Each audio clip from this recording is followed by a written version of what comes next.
Hikmat Tuhan. Nah, sebelum kita memulai ibadah online kita hari ini, kita punya kabar gembira nih. Wah, apa tuh? Sebentar lagi dalam waktu beberapa minggu ke depan kita akan segera memulai ibadah di gedung gereja. Yeay, akhirnya udah lama. Setelah berapa minggu? Hampir 13 minggu 13 kayaknya. minggu kita tidak bertatap muka satu sama lain. Pastinya kita semua sangat excited menyambut ibadah kembali di gedung gereja. Nah, tapi ibadah di gedung gereja itu tentunya ditentukan dengan adanya protokol kesehatan. Protokol kesehatan yang ditulis dalam surat edaran gugus tugas pencegahan COVID-19 yang diketuai langsung oleh Bapak Wali Kota kita, Bapak Dato Haji Muhammad Rudi. Apa tuh? Yang pertama, of course, social distancing. Kita harus menjaga jarak sejauh 1,5 meter. Kita kedekatan, tapi nggak apa-apa, namanya mau pengumuman. Sejauh 1,5 meter berarti gedung gereja kita dengan ukuran sekian bisa muat berapa banyak kursinya ya? Kurang lebih 387 kursi aja yang bisa kita Wow, cuma 387 kursi, berarti gimana dong kalau misalnya jemaat Tuhan datang terus udah gitu tahu-tahu kursinya udah penuh nih karena cuma 387 aja. Nah, jangan khawatir karena kami menyediakan sistem reservasi. Sistem reservasi ibadah ini akan dapat Anda akses melalui link yang nanti akan dibagikan di grup Ketua FC maupun di sosial media di Facebook, di Instagram GBI Tapga. Habis itu nanti linknya diklik dan Anda diwajibkan untuk mengisi nama, nomor telepon, dan alamat email. Wah, ribet banget, banyak banget tuh data yang harus diisi. Sebenarnya enggak, karena data yang harus diisi hanya dilakukan pertama kali saja. Jadi di minggu kedepannya ketika Anda ingin melakukan reservasi lagi, Anda cukup memasukkan nama saja atau nomor telepon saja atau alamat email saja. Berarti kayak sosial media pada umumnya cuman yang pertama kali aja. Nah, jadi setelah Anda registrasi, lalu Anda pilih hari dan jam ibadah, lalu pilih tempat duduk. Habis itu jangan lupa setelah keluar nomor kursi dan tiketnya jangan lupa di screenshot dan disimpan di HP Anda untuk nanti Anda bawa hari Minggu. Nah, itu yang pertama. Yang kedua apa tuh? Kita juga harus menggunakan masker ke dalam gedung.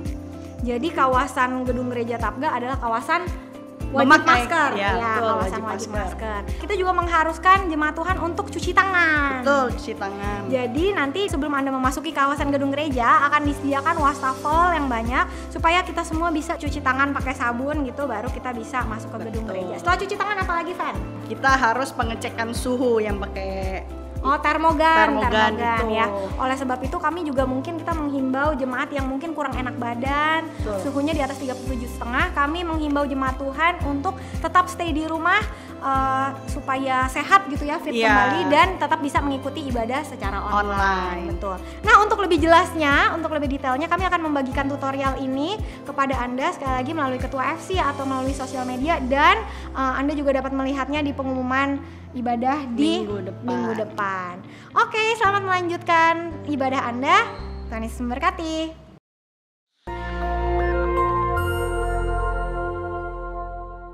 Shalom saudara, pandemi adalah suatu penyakit yang menyebar ke seluruh dunia dan mengakibatkan kematian dalam jumlah yang besar.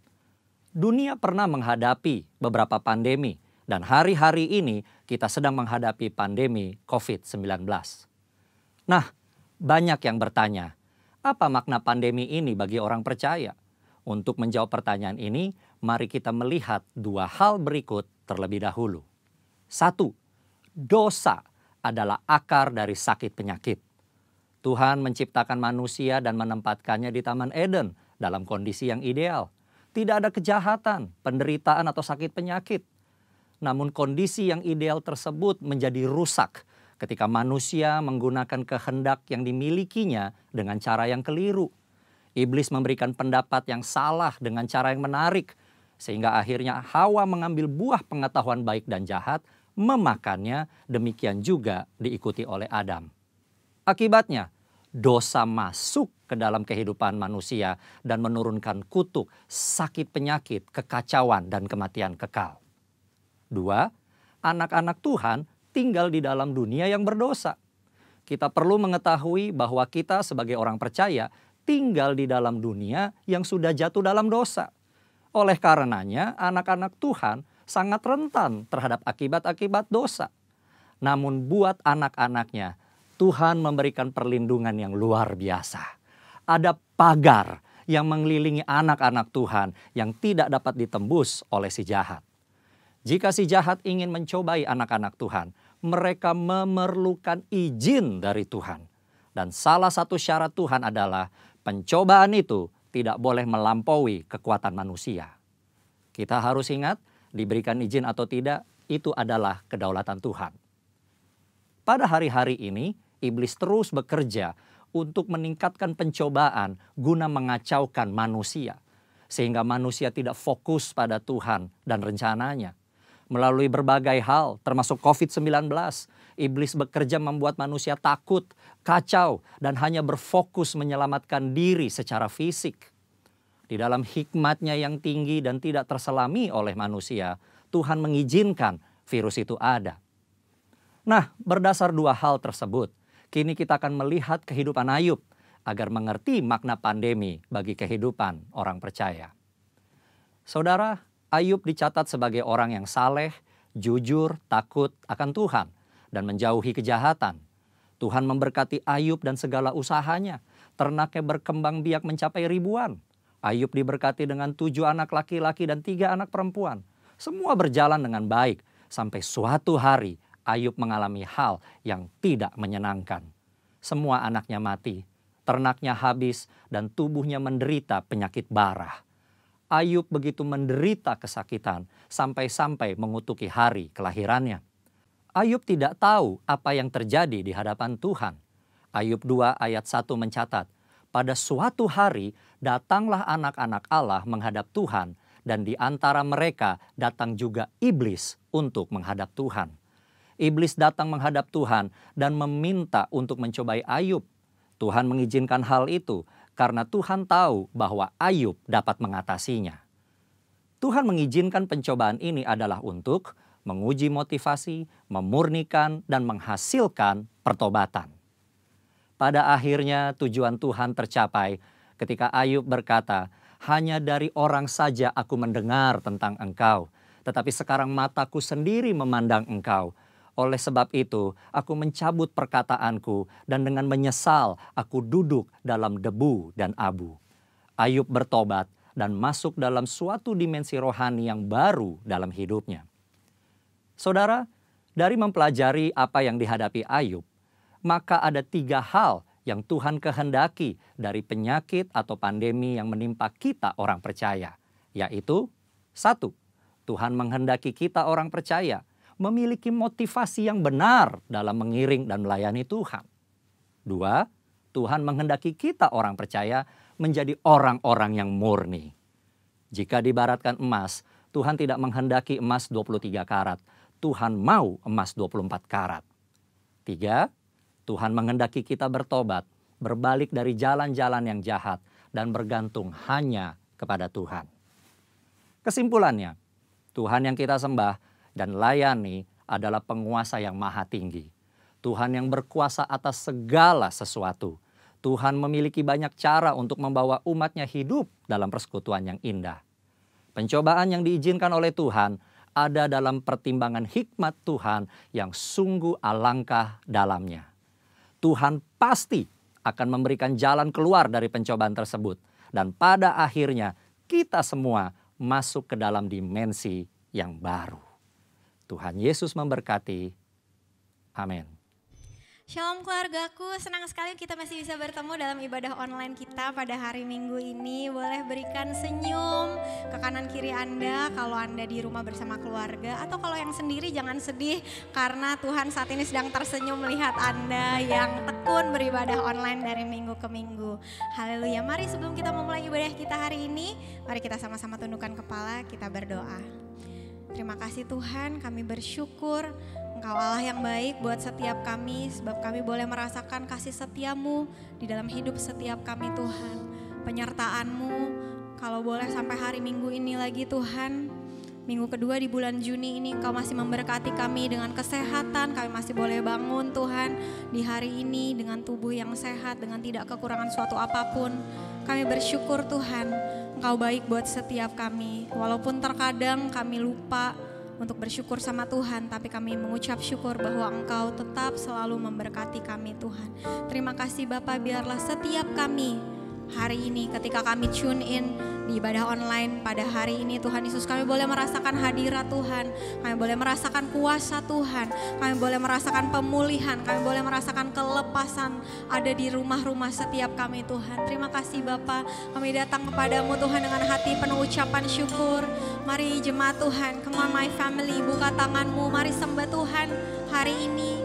Mari angkat pujianmu. Syikirana nama syaraya ralalabaya syarana nama mama. Kiralabaya syarana ya ralabaya syakata kaya ralabaya syarana nama. Kami bersyukur Tuhan. Terima kasih buat kasih setiamu. Kami bersyukur buat kebaikanmu dalam hidupku. Terima kasih Allah Roh Kudus. Mari buka suaramu, angkat tanganmu. Sembah Tuhan, sembah Dia. Kami sembah Engkau Tuhan di gunung kudus-Mu, di dalam kemuliaan-Mu, dalam kekudusan-Mu. Oh Yesus Tuhan, kami sembah Kau. Kami mau naikkan pujian syukur, nyanyian baru bagimu. Oh Yesus, kiralabaya syana ya ralabaya syana ya ralabaya. Mari terus sembah Tuhan. Biarlah dengan hati yang penuh ucapan syukur kami datang Tuhan. Kami sembah Kau Yesus. Kiralabaya syana ya ralabaya syana ya ralabaya. Oh Yesus, kami sembah Kau. Kami puji nama-Mu Tuhan. Kiraya ralalabaya syana ya ralabaya. Terima kasih Tuhan. Terima kasih Bapa, kami bersyukur Tuhan. Terima kasih Engkau Allah yang baik buat setiap kami Tuhan. Kami angkat kedua tangan kami.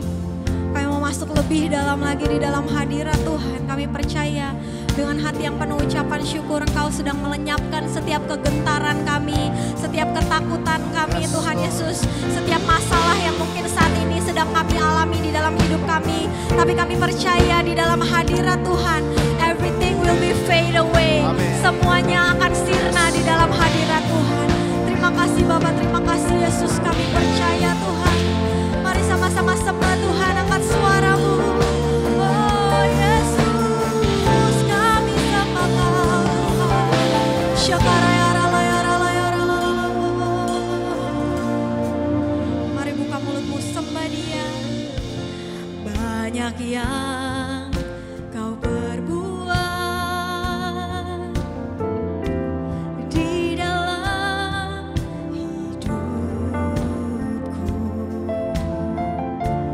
Rancangan indahmu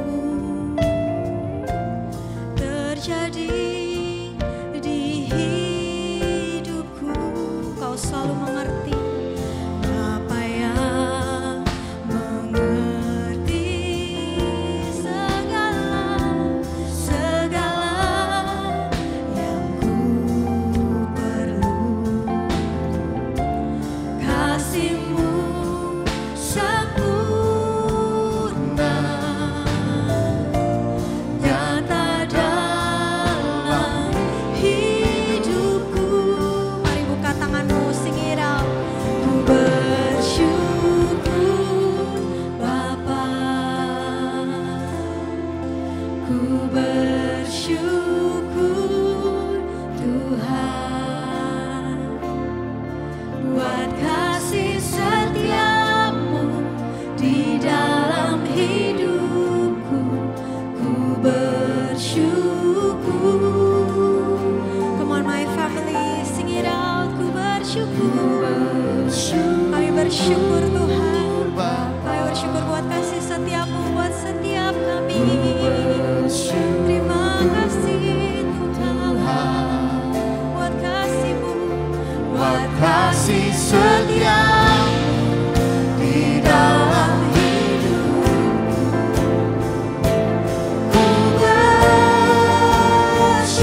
Setiap kami yang percaya sama Tuhan, yang mengasihi Tuhan, terjadi di hidupku.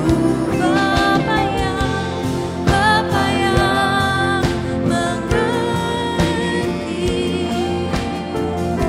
segala yang ku perlu, kasih-Mu sempurna nyata dalam hidupku. Kami bersyukur Bapa, ku bersyukur, kami bersyukur buat kasih setiamu di dalam hidupku. Ku bersyukur, kami bersyukur. Biralabaya syaralabaya syaraya dalamo. Berkati setiap kami Tuhan, jamah setiap kami yang datang dengan hati penuh ucapan syukur Tuhan. buat kasih setiamu di dalam hidupku.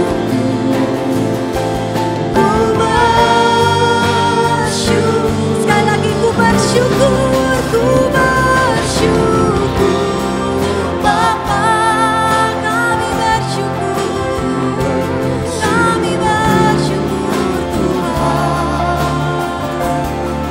buat kasih setiamu di dalam hidupku. Terima kasih Tuhan, sebab Allah yang setia buat setiap kami, kami nyanyikan. Ku bersyukur, kami bersyukur Tuhan, kami bersyukur Bapa. Buat kasih setiamu di dalam hidupku. Ku bersyukur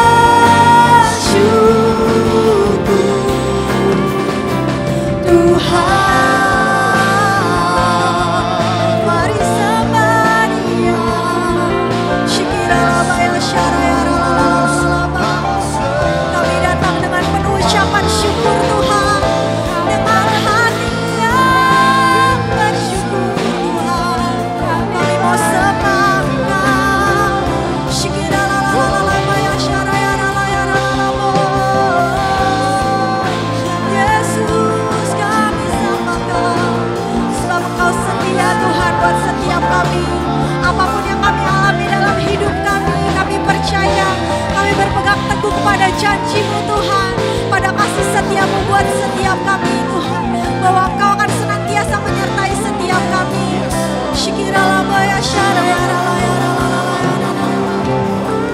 Tak ada lembah gelap yang kan ku lewati tanpa hadir-Mu. Hatiku takkan Kami takkan gentar Tuhan, kami percaya Tuhan, tangan-Mu selalu menopang setiap kami Yesus. Mari jemaat Tuhan nyanyikan.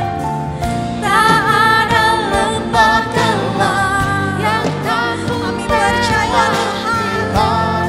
Shikiralalabaya syarayaralabaya syarayaralalalabo. hatiku Takkan gentar, kami tahu Tuhan, tangan-Mu yang kuat itu yang menopang setiap kami. Ya Yesus, tak ada lembah gelap, sebab kami melewati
bersyukur hanya di dalam nama Tuhan Yesus. Haleluya. Amin. Amin. Berapa banyak yang bersyukur kepada Tuhan hari ini karena Allah setia untuk setiap kita. Amin. Sama-sama serukan amin. Serukan haleluya. Mari sama-sama kita nyanyikan nyanyian baru buat Tuhan. Mari kita bermazmur bagi namanya. Sebab Allah adalah Allah yang dahsyat. Amin. Allah yang setia. Amin. Allah yang berkuasa atas hidup setiap kita. Haleluya. Mari sama-sama tepuk tanganmu.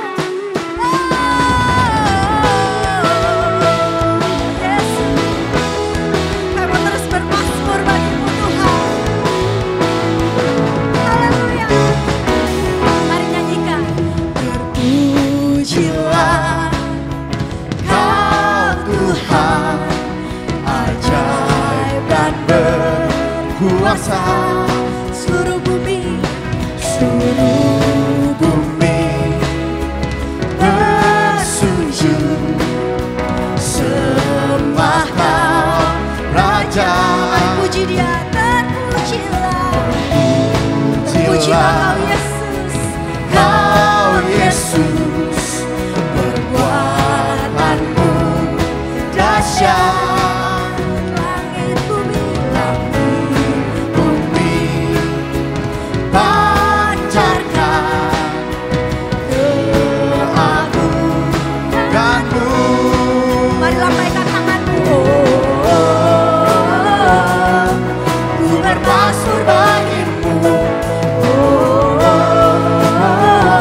Selamanya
dahsyat, amin.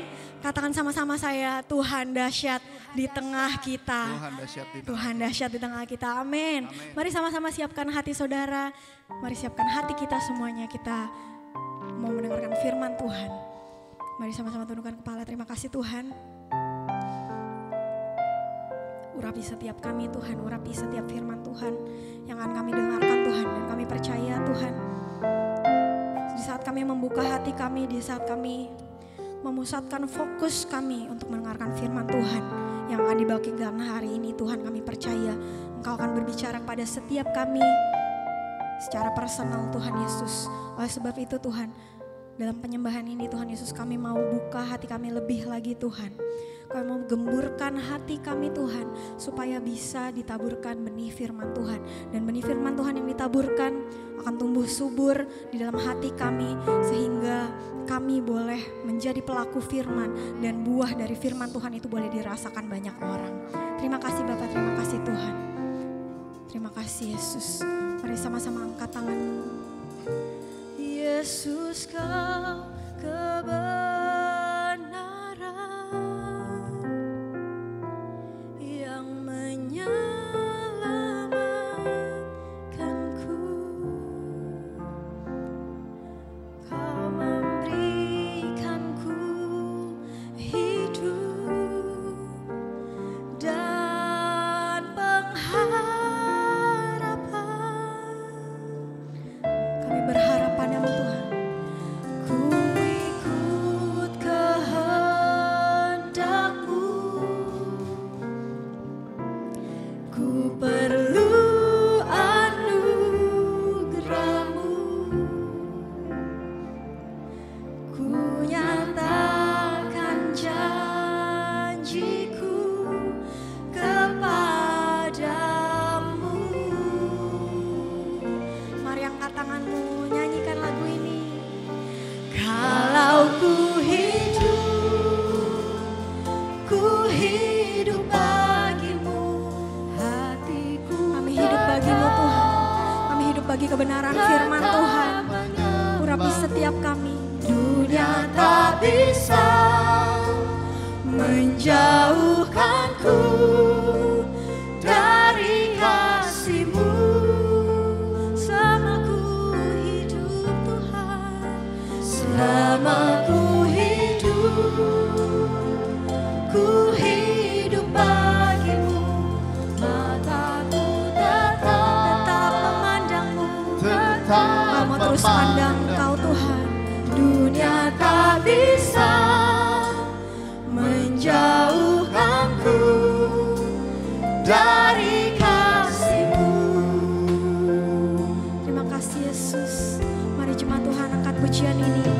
Yesus, Kau kebenaran yang menyelamatkanku. Kau memberikanku hidup dan pengharapan.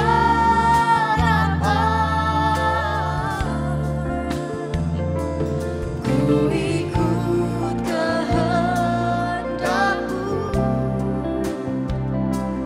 Ku perlu kami terus perlukan anugerah-Mu atas hidup setiap kami. Menuntun kami Tuhan. Tuntun setiap kami dengan kebenaran firman Tuhan pada pagi hari ini Tuhan.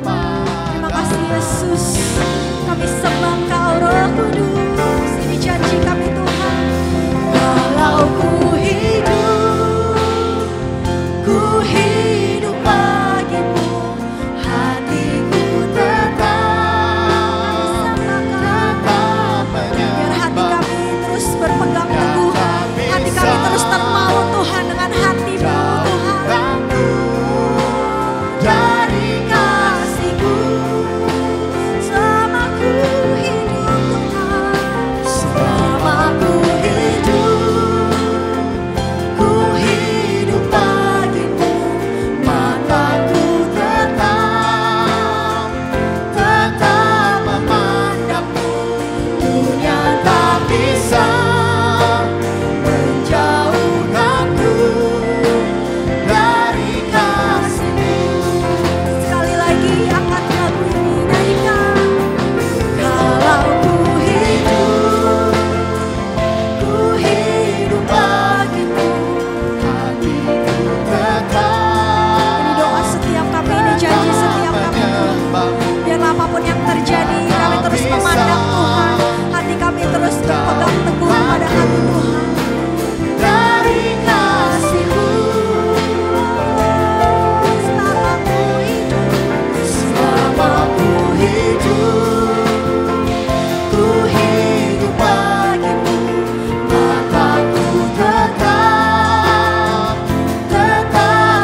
Biarlah kebenaran firman Tuhan itu yang boleh terus membuat mata kami memandang kepada Engkau. Biarlah kebenaran firman-Mu yang akan diberitakan hari ini itu yang akan terus membuat hati kami terpaut dengan hati-Mu Tuhan. Biar selama kami hidup dengan iman yang berpegang teguh kepada salib Kristus. Terima kasih Bapa, terima kasih Tuhan Yesus. Kau berkati kebenaran firman Tuhan hari ini. Kami siap untuk duduk diam mendengarkan firman Tuhan. Hanya di dalam nama Tuhan Yesus Kristus kami berdoa. Haleluya, mari umat Tuhan sama-sama katakan amin. Haleluya, shalom my family. Kita jumpa lagi untuk melanjutkan topik kita minggu yang lalu tentang persiapan untuk memasuki normal baru bagian kedua. Mari kita berdoa. Bapa di surga, yang kami butuhkan saat ini adalah roh hikmat. Karena apa yang kami akan dengarkan itu terlalu luas dan dalam, tetapi harus disampaikan dalam waktu yang sangat singkat. Sebab itu Tuhan berikan juga aku hikmat supaya aku bisa menyampaikan dengan cepat tetapi bisa dipahami oleh jemaat yang mendengar dan membangkitkan sebuah hikmat untuk menyadari apa yang sedang terjadi sesungguhnya. Berbicaralah Tuhan Yesus, di dalam nama-Mu hamba-Mu berdoa. Haleluya. Amin. Amin. Nah, saudara, saya akan mulai kembali dengan Wahyu pasal 13 ayat 18a yang berkata, yang penting di sini ialah hikmat. Di hari-hari terakhir dari zaman ini, hikmat menjadi sangat penting. Kenapa? Salah satu alasannya adalah karena Efesus 5 ayat 15, Tuhan berkata bahwa kita harus memperhatikan dengan saksama. Dibutuhkan hikmat. Bagaimana kita hidup supaya kita tidak menjadi orang bebal, tapi kita menjadi orang bijak, orang berhikmat. Kita butuh hikmat. Nah, saudara, dan hari Minggu ini saya akan bicara bagian kedua, seperti yang saya janjikan. Kita akan melihat bagaimana yang disebut konspirasi teori dan eskatologi teori. Dua hal ini hari-hari ini sedang marak dibicarakan orang dan sedang banyak yang memperdebatkan itu. Itu sebabnya saya merasa penting untuk saudara mengerti dengan jelas. Nah, saudara, yang pertama, konspirasi teori. Apa sih konspirasi teori itu? Mungkin banyak yang belum mengerti. Dan saya mau sampaikan di sini definisi dari konspirasi teori itu. Adalah sebuah teori yang menolak penjelasan standar. Bila mana terjadi peristiwa-peristiwa besar. Dan selanjutnya menuduh ada kelompok-kelompok tertentu atau organisasi-organisasi tertentu yang sengaja merancang peristiwa-peristiwa besar itu untuk melakukan rencana jahat mereka secara rahasia. Dan belakangan ini ada begitu banyak gagasan-gagasan bermunculan bahwa peristiwa-peristiwa politik penting yang terjadi di negara manapun juga, tren atau kondisi ekonomi naik atau turunnya, kemudian masalah-masalah sosial yang sedang terjadi di mana-mana, banyak yang berkata itu adalah sebuah produk dari konspirasi sekelompok orang tertentu untuk tujuan tertentu. Itu dia. Dan sekarang ini di zaman coronavirus ini, mereka juga mulai berbicara bahwa virus corona ini muncul sebagai produk dari konspirasi orang-orang tertentu. Pertanyaannya, benarkah demikian? Kita lihat nanti. Dan saudara, apa yang saya sampaikan begini, saya cuma berikan Anda informasi dan Anda timbang sendiri dan konklusi sendiri. Nah saudara, mengapa konspirasi teori tentang COVID ini merebak begitu cepat? Kenapa? Karena fakta bahwa pandemi ini telah menewaskan puluhan ribu orang dalam waktu yang sangat cepat. Ini menghebohkan, ini peristiwa besar. Yang kedua, bahwa COVID ini dengan sangat cepat telah berhasil mengubah tatanan ekonomi global dunia, bahkan mengubah tatanan politik dunia dan juga tatanan sosial seluruh dunia secara masif dan luar biasa cepatnya. Jadi ini dianggap peristiwa luar biasa, otomatis orang mulai mencari-cari jangan-jangan ada orang-orang yang berkonspirasi di belakang. Nah, tapi satu hal yang kita perlu mengerti bahwa konspirasi teori itu belum tentu hoax. Saudara, hoax itu 100% tidak punya dasar. Itu hanya rekayasa saja dalam pikiran tapi tidak pernah ada dasar. Artinya itu bohong, nggak boleh dipercaya. Tetapi bicara tentang sebuah konspirasi. Konspirasi itu sebuah dugaan yang ada dasar. Ada dasar pertimbangan, ada fakta walaupun tidak lengkap. Dan juga ada informasi-informasi terkait. Nah, itu sebabnya konspirasi ini bisa benar, bisa salah. Tapi antara keduanya ada satu persamaan. Persamaannya adalah kedua-duanya baik hoax maupun konspirasi teori itu bisa menimbulkan kegaduhan dan kekacauan besar di tengah-tengah masyarakat. Itu tentang konspirasi teori. Sekarang mari kita lihat tentang eskatologi teori. Apa sih eskatologi itu? Saudara, eskatologi adalah salah satu cabang studi teologi Kristen yang mempelajari dan membahas hal-hal yang berkaitan dengan hari-hari terakhir. Saudara, eskatologi Kristen ini banyak berbicara tentang akhirat, tentang surga, tentang neraka, tentang kedatangan Tuhan Yesus, kebangkitan orang mati dan lain sebagainya, tentang pengangkatan dan lain-lain. Persamaan lainnya dari kedua teori ini adalah munculnya sangat menarik dan sangat masif justru pada hari-hari terakhir ini. 1 abad atau 1 dasawarsa yang lalu belum terlalu marak. Yang kedua, dua-duanya itu menimbulkan pandangan yang kontroversi. Banyak sekali pro kontra. Nah, lalu sebagai orang Kristen, mari kita lihat apa kata Alkitab. Bagaimana kita menyikapi kedua kontroversi ini. Yang jelas Hosea 4 ayat 6a berkata, "My people are destroyed for lack of knowledge."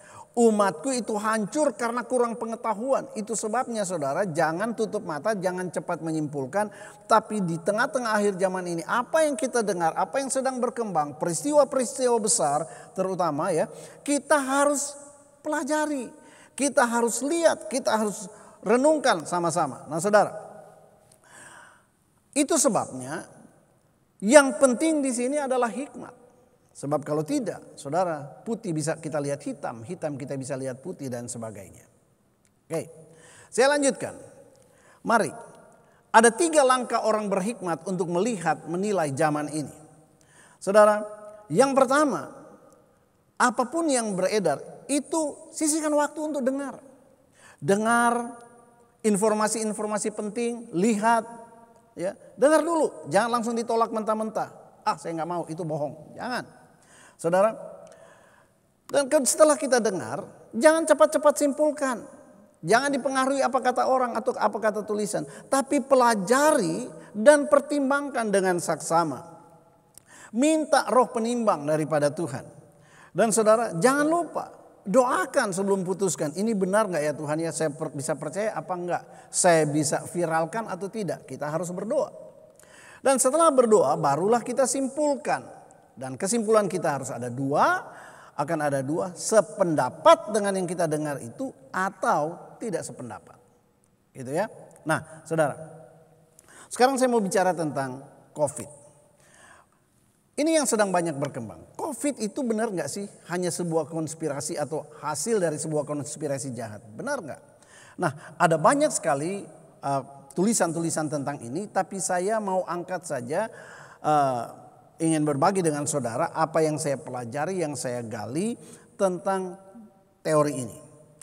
Bahwa ada yang sangat-sangat mencolok saat-saat ini yang menjadi dugaan sebagai konspirator. Yang pertama katanya adalah PBB, katanya PBB, United Nation. Nah, di United Nation ini di pelaksana lapangannya itu yang namanya World Health Organization, katanya ya.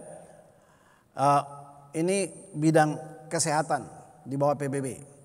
Yang kedua tentang vaksin COVID yang sedang diperebutkan di mana-mana. Ini juga menjadi viral dan tanda tanya. Kenapa saudara? Karena kok tiba-tiba dunia ini atau ada orang-orang tertentu yang berkata bahwa sebulan lagi, setahun lagi saya sudah menemukan vaksin ini. Padahal menurut kedokteran para ahli, untuk membuat sebuah vaksin itu dibutuhkan waktu paling cepat 5-6 tahun. Lah, COVID baru terjadi kok, kenapa orang sudah siap vaksinnya? Itu jadi isu. Kemudian saudara, ada isu juga yang berkata bahwa ada konspirasi untuk memasukkan chips ke dalam tubuh manusia melalui vaksin. Katanya di dalam vaksin itu disisipkan chips ini. Saudara, apakah benar atau tidak? Nanti kita lihat sebentar.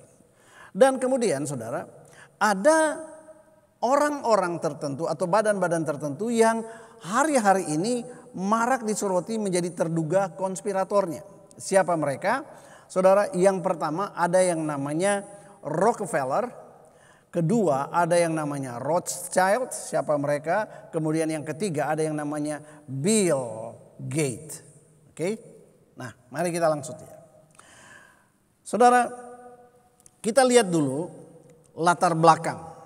Apa yang melatar belakangi tuduhan bahwa ini konspirasi mereka. Nah, yang pertama, dasar yang pertama, adanya fakta dokumen PBB yang berisi agenda 2021. Nah, saudara, agenda 2021 ini adalah hasil dari konferensi PBB pada bulan Maret tahun 1992 di Rio de Janeiro, Brazil.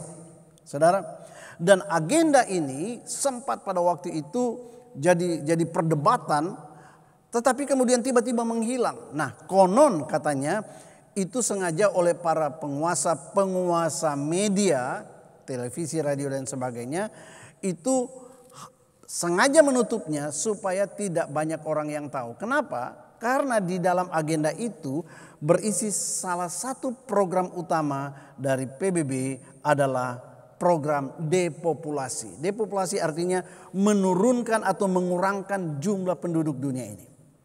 Ya. Dan ini dia, dalam agenda itu ditulis juga landasan atau alasan kenapa mereka mau mengurangi populasi. Populasi ini dinilai terlalu besar dan telah melampaui kapasitas daya dukung bumi ini, sehingga terjadilah ketimpangan-ketimpangan dan ketidakseimbangan baik secara sosial maupun ekosistemnya dan lain sebagainya. Dan dikhawatirkan bahwa satu saat dunia ini akan menjadi sebuah medan yang berisi peperangan karena orang berebutan lahan dan sebagainya dan sebagainya dan sebagainya. Nah, saudara, saya lanjut. Saudara, saya mungkin cepat ini saya lewat-lewatin saja, tetapi kira-kira begini. Agenda 21 itu adalah rencana aksi PBB yang mau diterapkan ke seluruh dunia. Dan kemudian saudara, apa yang dimaksud dengan rencana depopulasi itu? Jelas mengurangi jumlah penduduk secara cepat. Secara cepat. Misalnya lewat wabah, lewat perang atau relokasi paksa. Nah, saudara yang kasih Tuhan, kita perlu tahu bahwa sejak program depopulasi itu, maka seluruh dunia itu agak dipaksa untuk yang namanya program keluarga berencana. Lewat sterilisasi, kemudian lewat aborsi, kemudian ada yang lewat lain-lain sebagainya. Tapi ternyata tidak bisa juga untuk menahan laju pertumbuhan penduduk. Itu sebabnya dikatakan perlu dipikirkan satu cara untuk mengurangi secara cepat dan masif. Tujuannya adalah untuk mencapai pembangunan global yang berkelanjutan. Dan salah satu tujuan utama dari prakarsa agenda 21 ini adalah bahwa setiap pemerintah nantinya lewat PBB akan dipaksa membuat agenda 21 setempat sendiri. Nah, itu yang kalau di Indonesia kita kenal mungkin program keluarga berencana. Nah, saudara, setelah itu berjalan sekian lama dan kemudian dievaluasi ternyata tidak berjalan sebagaimana diinginkan, maka pada tanggal 25-27 September 2015 diadakanlah yang namanya Sustainable Development Goals Summit 2015. PBB kembali mengadakannya. Dan di situ diputuskan bahwa dibutuhkan penguatan semua agenda 21 agenda yang mereka buat di tahun 92 itu tentang agenda 21 dengan menegaskan kembali semua prinsip-prinsip Rio de Janeiro tentang lingkungan dan pembangunan, termasuk di dalamnya tentang depopulasi. Itu alasan pertama. Alasan yang kedua adalah perilaku bisnis orang-orang Yahudi yang terkemuka dan terkaya di dunia, yang tiba-tiba mengendalikan semua ekonomi, keuangan, teknologi, politik, bahkan pengaruh sosial yang luar biasa. Siapa mereka itu? Mari saudara lihat. Yang pertama tadi saya sudah katakan ada yang namanya Rothschild Foundation atau dia punya yayasan amal. Ini baru berdiri tahun 2010. Kok tiba-tiba berdiri? Orang jadi tanda tanya. Padahal dia ini orang kaya, pengusaha besar yang sudah eksis sebelum Amerika berdiri tahun 1700 sekian. Kemudian yang kedua Rockefeller juga, Rockefeller Foundation. Saudara, ini berdiri lebih lama tahun 2013, tapi dia sangat aktif dalam pekerjaan-pekerjaan amal. Kemudian Bill and Melinda Gates Foundation. Nah, 3 foundation ini, 3 yayasan ini tiba-tiba bergerak begitu hebat, begitu cepat, dan di tengah-tengah wabah COVID-19 ini mereka itu menginvestasi miliaran dolar untuk apa? Membuat antivirus. Ada apa tanda tanya? Nah, saudara, mari saya jelaskan sedikit dengan cepat. Dinasti Rothschild. Saudara, kalau lihat mereka itu adalah orang Yahudi yang menjadi raja perbankan sejak abad ke-18. Semua perbankan bahkan sampai dengan hari ini Federation Reserve Amerika Serikat seperti bank sentralnya kita yang mencetak mata uang dolar dan sebagainya, itu bukan dimiliki pemerintah Amerika Serikat, tetapi dimiliki oleh keluarga Rothschild ini. Jadi itu bank swasta. Nah, saudara, lalu kemudian saudara, mereka itu sangat kaya, tidak terbatas keuangannya. Keluarga Rothschild dikabarkan mempertahankan kontrolnya melalui US Federal Reserve, Fed tadi, the Fed, dengan mengirimkan agennya, ada yang namanya Paul Warburg, untuk menciptakan semacam pemerintahan terselubung itu pada tahun 1913. Nah, begini. Kelompok ini juga diduga sebagai pendiri kelompok rahasia Illuminati dan Freemason dan mengendalikan mereka. Saudara, kalau bicara tentang Illuminati dan Freemason, sampai sekarang dikatakan itu juga hanya sebatas konspirasi. Apakah benar ada atau tidak, saudara? Dan juga mereka disebut sebagai penggagas New World Order. Nah, kalau saudara lihat di sini, mereka punya istana atau dia punya chapel. Di sini di depan istana memang ada logo yang kita kenal, logonya antikris yang ada di mata uang Amerika Serikat, One All Seeing Eye. Nah, saudara, sekarang mari kita lihat dinasti Rockefeller. Saudara, ini juga adalah orang kaya yang luar biasa. Mereka sudah kaya memang dari abad ke-18. Orang tuanya, nah saudara, dan mereka ini penguasa perminyakan. Semua perusahaan-perusahaan minyak besar itu pasti ada bagian mereka, ada saham mereka. Nah, saudara, mereka menguasai seperti di samping bank ya, mereka juga menguasai Exxon Mobil, Chevron, BP dan sebagainya, British Petroleum dan sebagainya. Pokoknya kalau bicara perminyakan mereka lah rajanya. Kemudian mari kita lihat Bill Gates. Siapa Bill Gates? Bill Gates itu raksasa IT. Saudara, kita tahu Microsoft itu dia yang dirikan, kemudian dia sempat menjadi orang terkaya dunia, disebut senti-bilioner karena kaya luar biasa berhasil. Dan saudara, ternyata Bill Gates ini sebelumnya dia bersama dengan ayahnya ini sering sekali berdiskusi dengan Rockefeller. Apa yang didiskusikan nobody knows. Nah, tetapi tiba-tiba bulan Januari 2010 Gates itu mengundurkan diri dari Microsoft di tengah-tengah suksesnya. Orang-orang memang bertanya-tanya, kenapa? Apa alasannya? Tidak ada orang yang tahu. Tapi mari kita lihat, ini hanya sekedar informasi. Sekarang saya mau tunjukkan pada saudara informasi yang lebih lagi mendekati. Bahwa pada tahun 2010 saudara, dari Rockefeller Foundation pernah mengeluarkan sebuah hasil riset dan sebuah perencanaan ke depan yang mengerikan dan dilaporkan di dalam laporan mereka di tahun 2010. Saudara, itu kalau kita lihat di dalam agenda atau mereka sebut sebagai skenario for the future of technology and international development. Nah, di antaranya kalau saudara lihat di situ ada itu daftar isinya yang saya coret biru itu bicara tentang membangun sistem yang untuk mengontrol kesehatan dunia seperti itu. Nah, saudara, di dalam skenario itu tahun 2010 mereka benar-benar memikirkan dan coba menskenariokan, coba merekayasa kalau terjadi sesuatu apa yang harus mereka lakukan. Dan saudara, di dalam laporan itu ada 8 poin yang mereka skenariokan. Pertama, bagaimana kalau terjadi wabah flu baru yang sangat mematikan di dunia ini? Apa yang harus mereka lakukan? Mereka prediksi, katanya prediksi. Yang kedua, bagaimana kalau wabah itu membuat orang ekonomi lumpuh, industri mati, kemudian rantai suplai hancur. Yang ketiga, bagaimana kalau terjadi toko-toko dan kantor tutup, karyawan jadi pengangguran dan sebagainya. Apa yang harus mereka lakukan? Ini namanya skenario. Yang keempat, bagaimana kalau Amerika Serikat kena dampak dari semuanya itu? Kemudian yang kelima, bagaimana kalau penduduk dunia diharuskan untuk pakai masker dan cek temperatur suhu di pintu-pintu masuk? Saudara, ini tahun 2010 sudah mereka pikirkan, sudah mereka skenariokan dan sekarang sedang terjadi. Yang keenam, bagaimana kontrol otoriter terus berjalan dan terus ditingkatkan walaupun wabah telah hilang.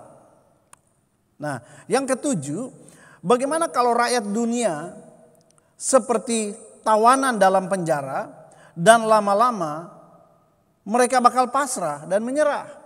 Kenapa? Stay at home terus. Ini sudah diskenariokan, sudah diperkirakan. Lalu saudara, ke-8. Akhirnya dalam skenario itu bagaimana kalau akhirnya seluruh rakyat dunia ini secara sukarela minta dipasang biometric chips atau biometric ID atau chips ke dalam tubuh mereka untuk deteksi penyakit sedini mungkin dan mengakhiri penderitaan mereka akibat penyakit itu. Sudah lihat 2010 sudah dibicarakan tentang apa yang terjadi hari ini. Apakah sudah ada? Belum. Tapi pertanyaannya kenapa mereka bisa berpikir untuk menskenariokan itu? Nah, di dalam video pendek ini, saudara, ada seorang bernama Bill Gates. Ternyata pada tahun 2015 Bill Gates sudah bicara tentang akan datangnya virus corona ini. Nah, saudara yang kasih Tuhan, Anda ikuti sebentar tayangan ini. When I was a kid, the disaster we worried about most was a nuclear war. Today, the greatest risk of global catastrophe doesn't look like this. Instead, it looks like this. If anything kills over 10 million people in the next few decades, it's most likely to be a highly infectious virus rather than a war. Not missiles, but microbes. Now, part of the reason for this is that we have invested a huge amount in nuclear deterrence, but we've actually invested very little in a system to stop an epidemic. We're not ready for the next epidemic. And a large epidemic would require us to have hundreds of thousands of workers. There was no one there to look at treatment approaches, no one to look at the diagnostics, no one to figure out what tools should be used. As an example, we could have taken the blood of survivors, processed it, and put that plasma back in people to protect them. But that was never tried. So there was a lot that was missing, and these things are really a global failure. The WHO is funded to monitor epidemics, but not to do these things I talked about. You can have a virus where people feel well enough while they're infectious that they get on a plane or they go to a market. The source of the virus could be a natural epidemic like Ebola, or it could be bioterrorism. And so there are things that would literally make things 1,000 times worse. But in fact, we can build a really good response system. We have the benefits of all the science and technology that we talk about here. We've got cell phones to get information from the public and get information out to them. We have satellite maps where we can see where people are and where they're moving. We have advances in biology that should dramatically change the turnaround time to look at a pathogen and be able to make drugs and vaccines that fit for that pathogen. So we can have tools, but those tools need to be put into an overall global health system, and we need preparedness. What are the key pieces? First is we need strong health systems in poor countries. That's where mothers can give birth safely, kids can get all their vaccines, but also where we'll see the outbreak very early on. We need to do simulations, germ games, not war games, so that we see where the holes are. Finally, we need lots of advanced R&D in areas of vaccines and diagnostics. There are some big breakthroughs, like adeno-associated virus, that could work very, very quickly. So I think this should absolutely be a priority. There's no need to panic. We don't have to hoard cans of spaghetti or go down into the basement. But we need to get going because time is not on our side. If we start now, we can be ready for the next epidemic. Thank you. Nah saudara, selanjutnya tentang isu yang mengatakan bahwa biochips akan dimasukkan di dalam vaksinnya Bill Gates. RFID chips multifungsi ini yang selama ini kita kenal sebagai tanda 666 itu. Saudara, di mana termasuk di dalamnya berfungsi untuk kegiatan ekonomi, berjual beli, kemudian fungsi keamanan, fungsi deteksi kesehatan dan lain-lain sebagainya. Sekarang ini sudah ada dan sudah ramai digunakan. Kalau Anda Google, Anda bisa lihat di Swiss hari-hari ini generasi milenial bangga sekali kalau mereka dipasangin chips itu. Mereka bilang, wah, now I am a cyberman. Luar biasa. Tapi menurut saya, isu chips di dalam vaksin produksi Bill Gates yang katanya akan dimasukkan ke dalam tubuh manusia, menurut saya hampir bisa dipastikan tidak mungkin atau hoax. Tetapi masalah chips itu masuk, itu sangat-sangat mungkin, bahkan sekarang sudah mulai dimasukkan ke dalam tubuh manusia dan itu akan terus termasuk di dalamnya fungsi untuk kontrol kesehatan. Ingat 2010 Rockefeller mengeluarkan dia punya planning termasuk di dalamnya bagaimana menciptakan sistem untuk mengontrol kesehatan manusia. Oke. Informasi terakhir tentang orang-orang ini, mungkin Anda masih kenal orang-orang ini, sudah 2 tahun yang lalu ternyata ketiga orang ini dikatakan raksasa, yaitu George Soros, Rockefeller dan Rothschild. Mereka telah mengambil alih yang namanya cryptocurrency. Apa itu cryptocurrency? Itu bicara tentang mata uang elektronik yang akan nanti menggantikan mata uang kertas atau mata uang logam di seluruh dunia, akan diganti dengan microchip. Nah saudara, itu dia. Nah, udah semuanya ini informasi yang bisa saya berikan.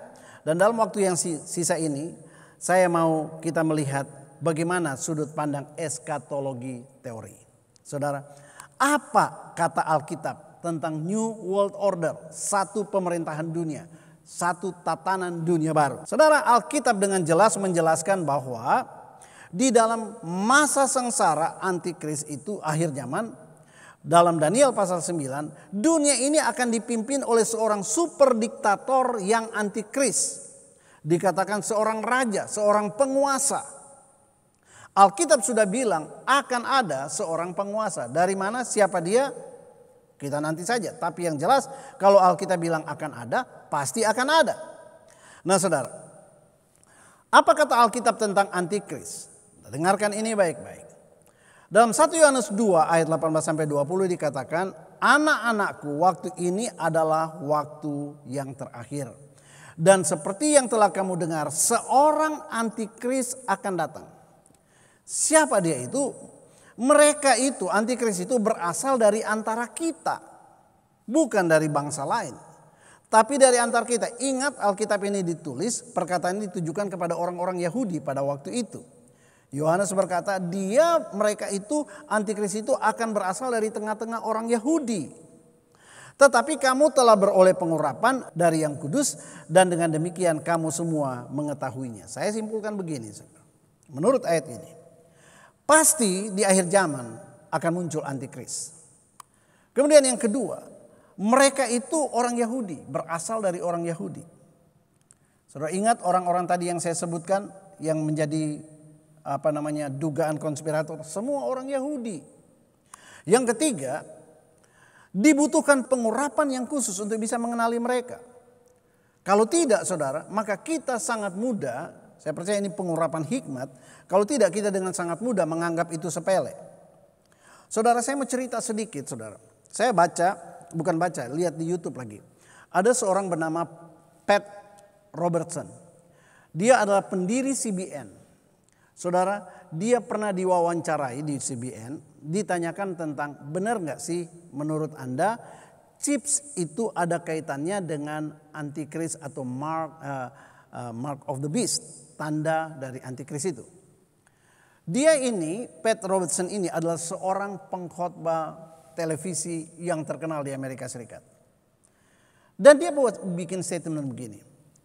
Saya cuma mau kasih tahu, istri saya itu percaya bahwa chips itu adalah tanda antikris. Tapi dia sudah mati sebelum ada orang yang pasang chips di badannya. Saya katanya, saya tuh sudah lama hidup dengan chips di badan saya untuk membantu saya menjaga kesehatan jantung saya. Tapi saya masih hidup. Jadi bilang menurut saya tidak setuju kalau chips itu dikaitkan dengan antikristus. Seorang hamba Tuhan juga. Tapi saudara, satu ketika dia buat satu statement yang konyol sehingga orang mengecam dia luar biasa. Dia bilang begini, menurut saya kalau ada seorang pasangannya itu kena sakit Alzheimer, maka adalah sah kalau dia menceraikan pasangannya itu. Karena dia bilang orang yang sudah Alzheimer, sudah lupa, hilang ingatan, sebenarnya dia itu sudah mati. Sama dengan orang sudah mati. Nah saudara, dan itu menimbulkan kontroversi, kecaman dari mana-mana termasuk dari dunia kedokteran. Nah saudara, itu sebabnya saya mau katakan begini, dibutuhkan pengurapan hikmat. Sepandai apapun juga ilmu kita akan berkata bahwa itu cuma hoax, tidak mungkin. Tapi saudara, kalau engkau punya hikmat, engkau bisa melihat kaitan-kaitannya dan belum tentu konspirasi teori itu adalah hoax. Nah saudara, Tuhan sedang mengajarkan kita untuk memperhatikan dengan saksama. Saudara, antikris itu adalah tiruannya Kristus. KW-nya, Mesias palsu, Raja damai palsu. Antikristus itu artinya orang yang melawan Kristus dan melawan Allah. Dan yang ketiga, antikristus itu adalah anti pengurapan, melawan kebenaran firman Tuhan. Itu dia. Nah, baik. Saudara, sekarang saya lanjut. Tentang RFID chips multiguna, apa kata Alkitab tentang chips itu? Wahyu 3:16 berkata begini, dan ia menyebabkan sehingga kepada semua orang, kecil atau besar, kaya atau miskin, merdeka atau hamba, diberi tanda pada tangan kanannya dan pada dahinya. Saudara, chips itu Alkitab sudah bilang itu tanda atau meterai pengikut antikris. Yang kedua dikatakan begini, mereka yang tidak pakai tanda itu tidak bisa berjual beli. Nah saudara, artinya Alkitab sudah bilang begini, yang pakai tanda itu mereka lah yang dapat mengakses semua kegiatan perekonomian. Dan semua itu memang ada di chips itu sekarang untuk mengendalikan. Kalau tidak pakai itu, saudara sekarang belum dipaksain. Tapi kalau saudara lihat orang-orang yang sudah pakai itu mau belanja tidak pakai kredit card lagi, tinggal pakai lengan yang sudah ada chipsnya. Dan saudara, yang ketiga dikatakan penting hikmat. Hanya orang yang memiliki urapan hikmat yang bisa membedakan ini beneran atau konspirasi keliru. Sebab itu saudara, saya ingin ingatkan kita. Banyak orang berkata konspirasi itu nggak perlu dipercayai. Saya bilang lebih baik Anda tanya Tuhan, benar enggak itu? Jangan-jangan memang antikris itu sudah di depan mata dan kita tidak tahu, ketika ditawarkan kita ikut-ikutan jatuh ke dalamnya. Nah saudara, lalu bagaimana kata Alkitab tentang program depopulasi PBB? Yang jelas Kejadian 1 ayat 8 berkata begini, Tuhan perintahkan beranak cuculah dan penuhilah bumi. Tetapi agenda 21 berkata kurangilah penduduk, kurangilah populasi dengan segala macam cara. Dengan demikian bisa kita simpulkan bahwa populasi atau program PBB ini itu sama sekali bertolak belakang dengan firman Tuhan. Dan itu sebabnya Anda tinggal pilih mau percaya atau tidak. Nah saudara, saya lanjut. Apa kata Alkitab tentang COVID-19? Tahukah saudara bahwa hari-hari ini WHO, World Health Organization tadi, sudah memberitakan dan juga didukung oleh para ahli bahwa virus corona mungkin tidak akan pernah hilang. Tidak akan pernah hilang dari manusia. So what kalau tidak akan pernah hilang? Saudara, lalu apa kata Alkitab tentang semuanya itu? Saudara, Alkitab bilang begini. Dan aku melihat sesungguhnya ada seekor kuda hijau kuning dan seorang yang menungganginya bernama Maut, dan kerajaan maut mengikutinya, dan kepada mereka diberikan kuasa atas seperempat dari bumi untuk membunuh dengan pedang dan dengan kelaparan dan sampar. Ini ditulis dalam kitab Wahyu 6 ayat 8 yang menunjukkan bahwa betul-betul akan terjadi pengurangan penduduk yang sangat jahat nanti di akhir zaman pada waktu antikris memerintah. Sebab itu jangan sampai Anda tidak terangkat. Saudara, lalu apa kata Alkitab tentang keadaan manusia dalam menghadapi COVID-19?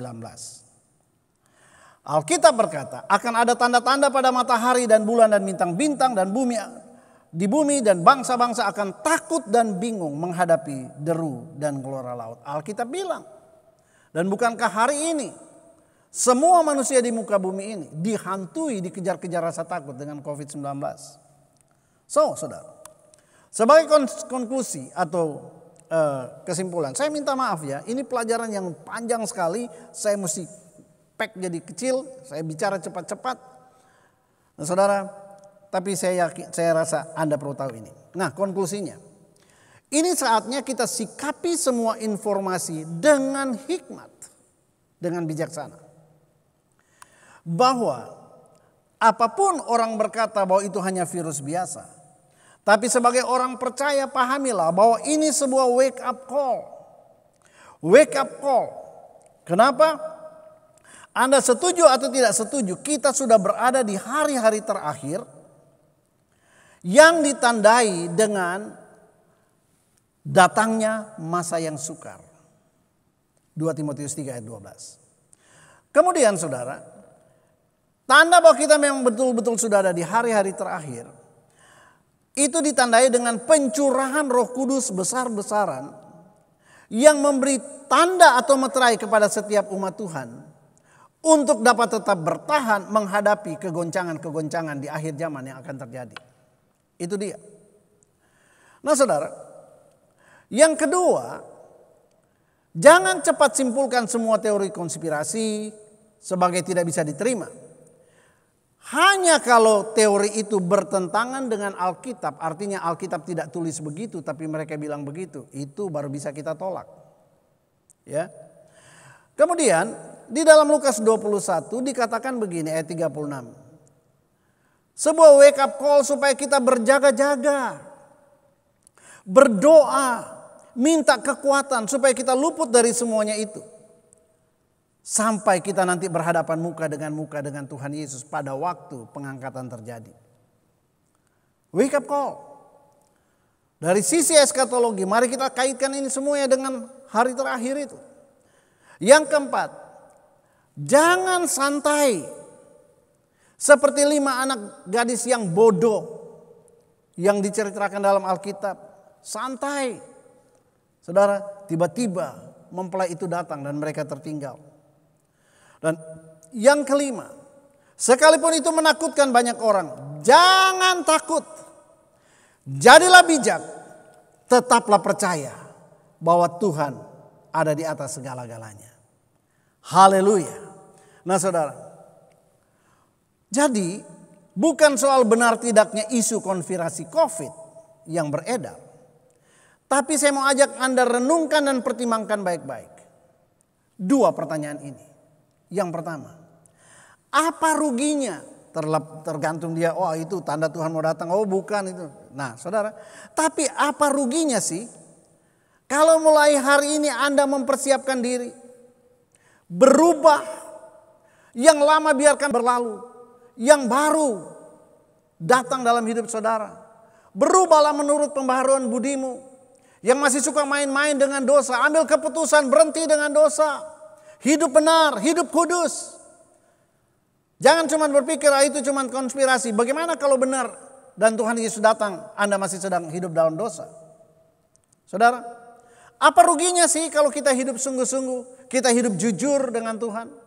Saudara, pertanyaan kedua, sebaliknya apa untungnya kalau kita mempertahankan tabiat yang lama dengan berpikir bahwa Tuhan Yesus masih lama datang, enggak mungkin dia datang. Saudara, untungnya apa? Tidak ada untungnya. Anda akan merusak hidupmu sendiri, merusak masa depanmu, dan lain sebagainya. Saudara, pilihlah kehidupan, Alkitab berkata. Saya mau katakan kepada saudara, kita sedang berada di hari-hari terakhir ini. Kita semuanya tahu bahwa memang kehidupan itu semakin sukar. Nah di tengah-tengah keadaan yang makin sukar, yang tidak seorang pun bisa menyangkal keadaan itu makin sukar. Tidakkah engkau ingat bahwa ketika tidak ada seorang manusia bisa menolong engkau, ada Tuhan yang sanggup menolong engkau. Ketika semua situasi membuat engkau anjlok turun, Tuhan bilang engkau akan kubawa naik, tidak turun. Saudara yang kasih Tuhan, COVID-19 masih ada dan tidak tahu berapa lama.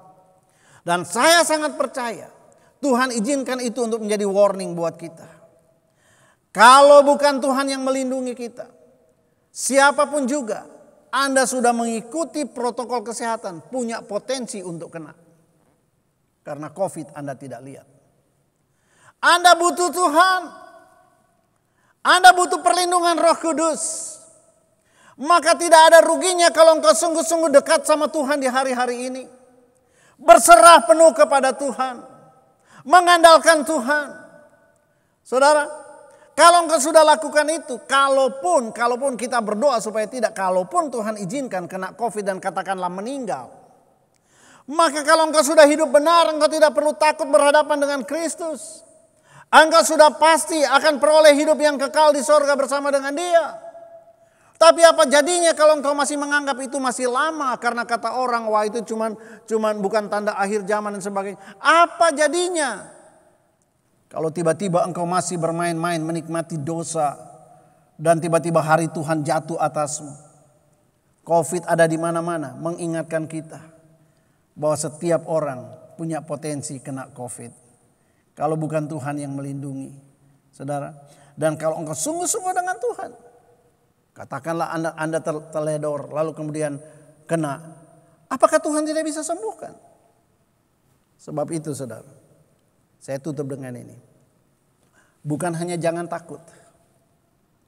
Bukan hanya percaya. Tetapi hiduplah benar. New normal. Saudara, kita diminta untuk betul-betul berubah. Saya mau berdoa buat saudara. Bapa di surga, hamba mau berdoa buat jemaat-Mu Tuhan. Bapa, banyak hal yang hamba-Mu ingin menjelaskan. Tapi waktu terbatas, namun hamba-Mu percaya Roh Kudus sanggup untuk melakukan bagian-Mu Tuhan.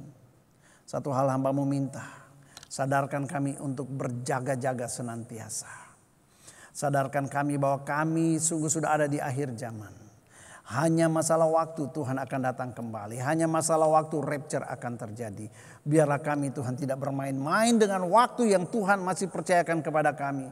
Tapi kami menggunakan waktu-waktu yang ada sesuai dengan apa yang menjadi kehendak-Mu. Aku berdoa Tuhan untuk setiap umat-Mu. Berikan mereka kekuatan, berikan mereka kemampuan Tuhan. Berikan mereka kepekaan roh untuk bertindak, untuk menyimpulkan, dan untuk membuat keputusan-keputusan penting dalam hidup mereka. Dalam nama Tuhan Yesus. Haleluya. Amin. Kita akan memberikan persembahan secara online hari ini. Anda dapat memberikan persembahan Anda melalui QR Code dan nomor rekening yang tertera di layar kaca Anda. Atau Anda juga bisa memberikan persembahan di kotak-kotak persembahan yang tersedia di depan ruang ibadah utama. Sebelum kita memberikan persembahan, mari kita ucapkan deklarasi persembahan kita bersama-sama. Oleh darah Yesus, aku sudah ditebus dari maut kepada hidup. Hidupku dan hartaku bukan milikku lagi, tetapi milik penebusku.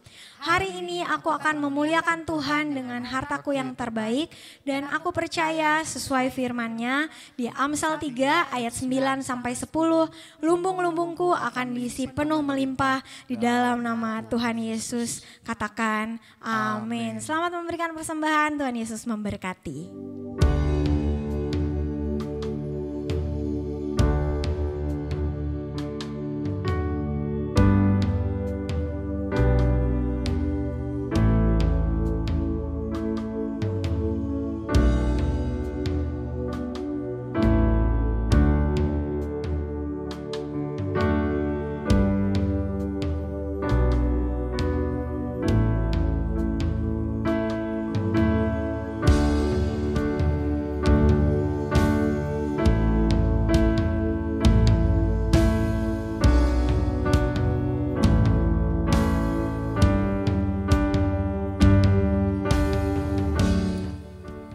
Puji Tuhan, saudara, kita akan mengakhiri ibadah kita. Mari kita semuanya angkat kedua tangan kita. Dalam nama Bapa, Putra, dan Roh Kudus, kami menutup ibadah kami hari ini. Kasih karunia-Mu melimpah atas semua umat-Mu Tuhan. Pertolongan, perlindungan daripada Tuhan.